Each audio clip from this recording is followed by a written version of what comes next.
ladies and gentlemen, and welcome back to my channel for another quarter scale figure review. Now today, finally we're going to be taking a look at the Iron Man Mark III. I actually couldn't be more excited. For those of you who don't know, the Mark III is my personal favorite suit of Iron Man armor in the entirety of the MCU, and when Hot Toys announced this piece, I absolutely had to have it. Now this guy is available in two flavors. There's a deluxe version which comes with this sort of Ironmonger diorama style display base, and then there's the regular edition as well. Now both of which are in stock and up for pre-order for a later batch with Philip Liu from ToysOneland.com. Now he's recently relaunched his website with brand new features such as the ability to pay with Apple Pay, Google Pay, and American Express, and also you can now switch the currency to US dollars for those of you who got confused by the HKD pricing. Either way, the link for that is down in the description below. Now before we get stuck in, I just want to say that if you enjoy seeing these really early Hot Toys reviews and also some retro reviews, why not hit that subscribe button and the bell notification icon, because there's a hell of a lot more good stuff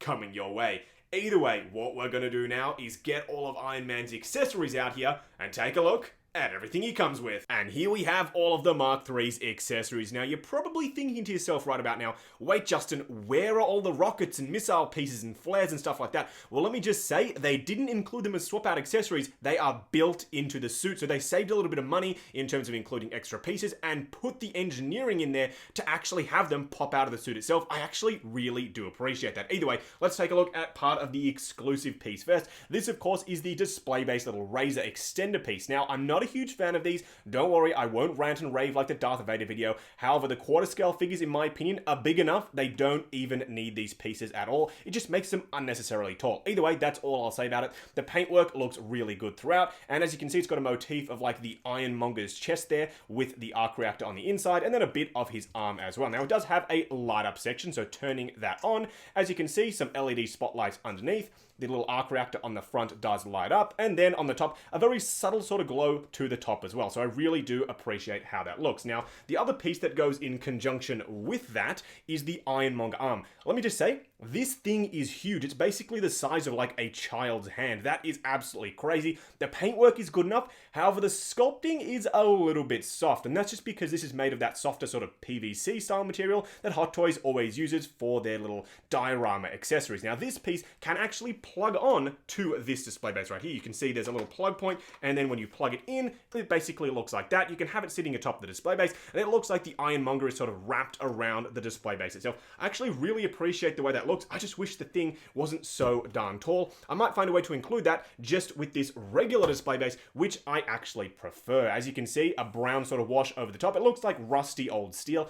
Don't know what that's actually supposed to mimic. I would have liked a sort of glass top to make it look like the roof where the sort of arc reactor was underneath. That would have been really awesome, but still, this definitely does the job. You can see Iron Man Mark III. Now, in terms of swap out accessories, he doesn't come with a lot, but he does come with a battle damage chest plate. It is magnetic. It just adheres to the front of the body. Then he does come with the swap out shoulder pads, which are battle damaged as well.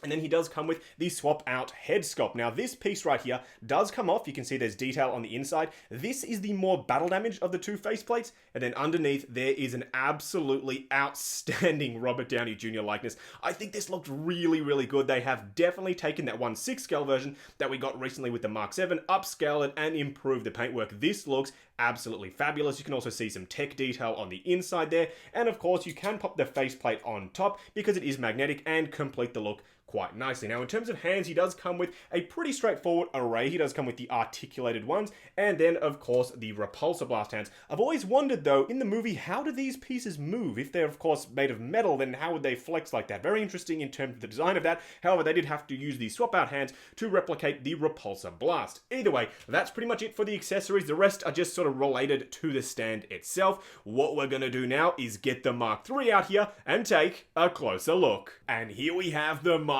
III himself. Now, I haven't done anything crazy in terms of dynamic posing or getting his accessories out or anything like that. I just wanted to show you what he looks like fresh out of the box, and even just standing there like this, This guy has a presence. He looks absolutely outstanding. There's something to be said about a really classic Iron Man suit of armor, especially the Mark III. As I said, it's my personal favorite, and with the addition of the little lights under the side ribcage area of the chest that are blue, it just brings the whole piece to life. The whole weathering pass over the gold sections and the light sort of scuffing on the red as well, just as I said, brings it to life and makes it look like a real life suit of armor, and I absolutely love that.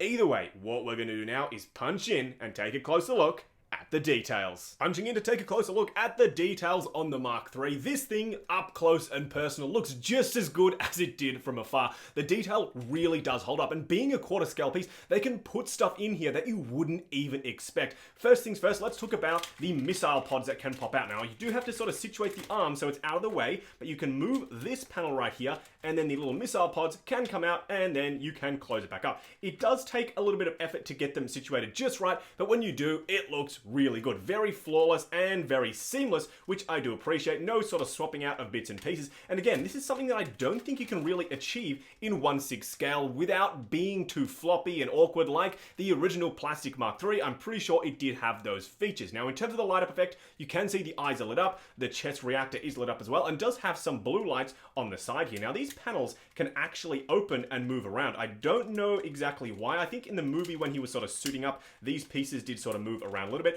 Everything is really tight though, so just be careful when you're moving. And as you can see, there's a little bit of a light up effect in there as well. So very, very interesting in terms of the engineering and some of the stuff that moves that you really wouldn't expect to move, but in this scale, they can definitely pull it off. Now, the chest plate can come off. It is magnetic, of course, as you would expect. And then you can switch on the battle damage chest plate to complete the sort of battle damage look, especially if you're putting all the rest of the bits and pieces on there, which will feature a little bit later in the video. Now, I do want to show you one other awesome little feature, and it's the fact that you can remove these panels and there's some tech detail on the inside there, but even cooler is the fact that they are using these to hide the battery compartment. That is total genius. That's something that, in my opinion, on the 6 scale figures, they should definitely be doing because it hides and cleans up so very nicely. That, in my opinion, is the absolute best way to do it. Now, he does have the pop-out missile sections. Now, this could get a little bit fiddly to show on camera. However, I'm definitely going to try my best. Now, to do it, you do have to move some of these panels around. The first thing you want to do is move this panel back. And by the way, they both do have the shield and also the little missile section. So I'll show you how to do both configurations. These pieces do open up and then they swivel downwards. So do be careful because they are on very, very thin armatures. Now, you do open up this piece right here and you can already see the little missiles are on the inside there. It's very fiddly to get this stuff out, but once you do, it is absolutely worth it because the look is totally awesome. So you just put the missiles down and then you place this piece down and then you have him with his missile pod section. Now, you do have to collapse it and it does click into place and it looks pretty darn awesome. Now, to do the shield, it's very similar. So you just want to open this piece back up. You want to slide the missiles all the way back down, and then this piece on the inside can slide around. Now, there is another piece on the outside panel that you do have to slide all the way down like that, and then move that piece back, and then that's pretty much it. You have the shield. Nothing really locks in place, which is a little bit silly. I think some of these panels should really lock in place, and I think there was a little bit more tech detail in the movie. However, this looks perfectly serviceable for a sort of throwaway piece that I don't really think anyone is going to use. However, when they do bring out the Mark II, I think that's going to be a really awesome sort of suit-up look to have all the bits and pieces opening and moving, because that Mark II, if they do release the quarter scale version, is definitely going to be one that I have to pick up because alongside the Mark III, the Mark II is definitely one of my personal favorites. Now, before we pan down and take a closer look at the rest of the suit, I'll just quickly show you some of these flaps. So they do all open up, of course, as you would expect. Very well articulated and stuff moves around where you would expect it to. And there's, of course, a little bit of tech detail on the underside. Now, in terms of the lights, you can see there are a couple of lights on the back. There are two modes with the lights. There's the lights that do have all the little side panels, and then there's just the regular old lights that's just the arc reactor and not the little accentuating pieces, I guess, to save on battery just a little bit. Either way, let's pan the camera down and take a closer look at the legs. Panning the camera down to take a look at the rest of the armor. As you can see, the detail, in my opinion, looks absolutely outstanding. The paintwork, as you can see, has got like a really light sort of weathering pass throughout, just like the upper torso, except on the gold, it's even more prominent. Now, he does even have more little pop-out bits and pieces on the bottom side. The little flare canisters do come out. Just be careful when you are pulling them out that you don't scratch the red paintwork. But as you can see, when you pull them out, he does have the little flares on his hips. Now, in terms of the little moving pieces on the underside here, you can just swivel them around just like some of the 6 scale pieces. These bits do move. Now, the clever part here though is that you pull it off and it hides the battery compartment, so I really do appreciate that. Then when you flip the lights on, as you can see, there's a light on the inside there, so when you do close it up, it sort of highlights that tech detail a little bit, and I find the best way to do this is to open it up first, and then you can open up the bottom part as well, and it shows you a nice level of detail on the inside of the leg as this piece comes flying off. These don't actually tend to stay on there that well, so just be careful when you're handling your Mark III. And as you can see, a little bit of tech detail on the inside. So I'm really impressed with what they managed to do here, especially with the fact that they've hid the battery compartment with that panel there. That, in my opinion, is absolute genius. That is Hot Toys at their best. In terms of the rest of it, it's pretty straightforward. It looks exactly like a Mark III should. I'm not sure though about these gaps on the top of the knees there. I don't think they're prevalent in the movie itself, so that might have had to have been something that Hot Toys did in order to sort of prevent scratching on the red paint.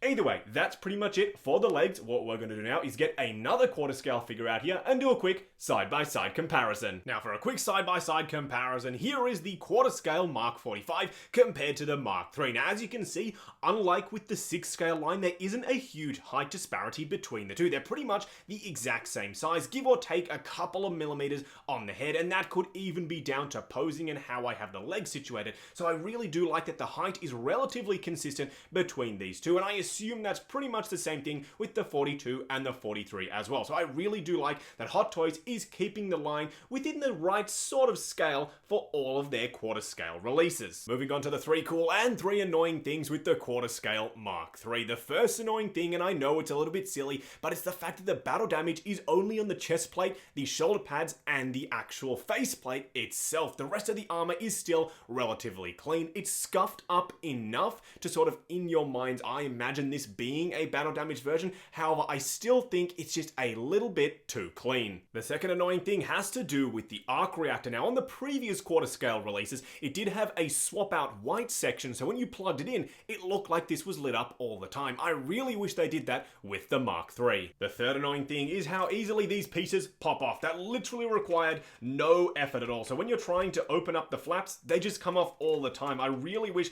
they'd found a more secure way, even with magnets, to try and figure out how to attach these just a little bit better. The first cool thing about the Mark III is the flare compartment, having that pop out just like we saw on the diecast Mark VII.